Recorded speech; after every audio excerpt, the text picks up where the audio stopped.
தேவையில்லாதது, அதனால் எந்த ஒரு பலனும் இல்லை அப்படின்னு சொல்லி முனைவர் சௌமியா அன்புமணி சொல்கிறாங்க. நான் என்ன கேட்குறேன்னா, 12,000 பேர் வேலை செய்கிறாங்கல்ல, அவங்கெல்லாம் டெய்லி உள்ளே போயிட்டு சீட்டு விளையாடிட்டு வராங்களா, இல்லை சரக்கு அடிச்சிட்டு வராங்களா? ஏம்மா, அங்கேருந்தும் மின்சாரம் தயாரிக்கப்படுகிறது. உங்களுடைய பாட்டாளி தொழிற்சங்கமே அங்கே இருக்குது.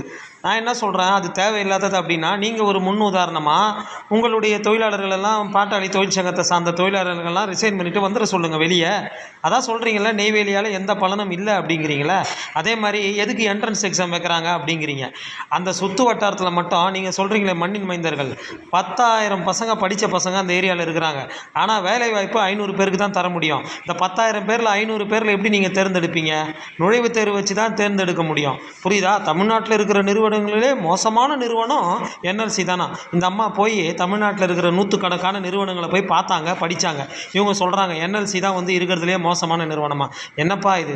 சாத்தான் வேத ஓதன கதையாக இருக்குது.